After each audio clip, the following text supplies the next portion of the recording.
Back a naturopath all the way from New Zealand talking to you. Wherever you are, you could be in Dubai, you could be in Morocco, you could be in Timbuktu, you could be in a penthouse in New York, you could be in a tent in Afghanistan. I don't know where you are anyway. Wherever you are, welcome to my channel. If this is your first video, there are lots of videos on this channel you can watch, and we're doing a series currently on omega-3 essential fatty acids. About 150 odd videos in this series, so if you're interested in omega, check it out. It's just straight talk, no scientific jargon or crap like that, and it's just how it is, right? Why is the level of DHA lower in comparison to the level of EPA in your product, omega-3 plus? Are we getting ripped off?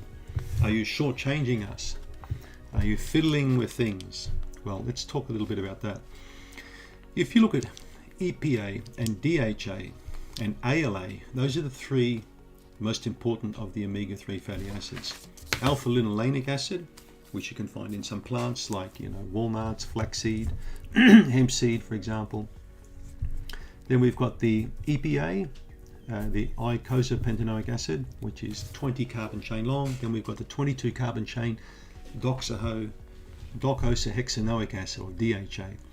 EPA is the one particularly implicated with inflammatory conditions.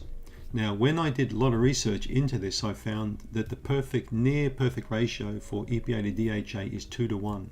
And guess what?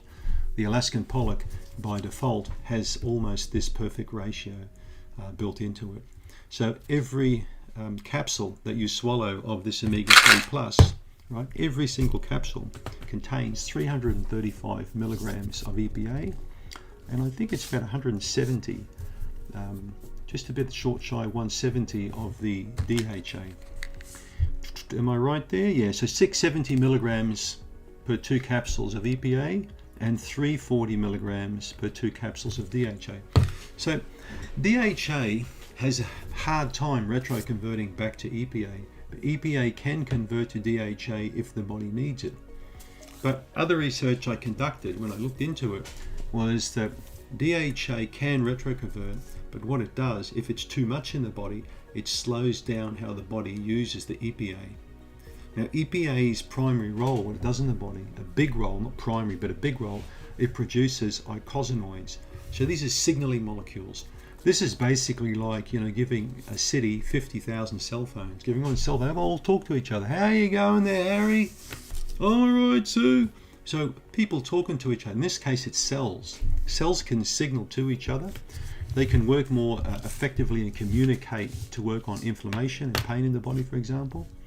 So the DHA, we find, is a critical component of the human eye and the brain. So depression, we think more of EPA. Vision, we think more of DHA. So when you look into both these essential fatty acids, we need them. We need them for our development, our survival, the perfect functioning of our immune system.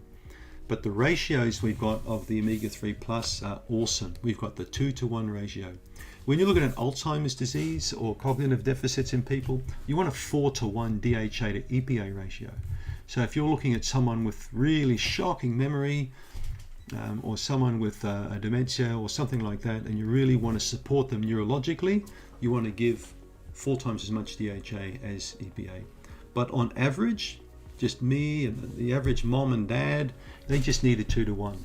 Because after all, the key thing with omega-3 is to reduce the inflammation in the body.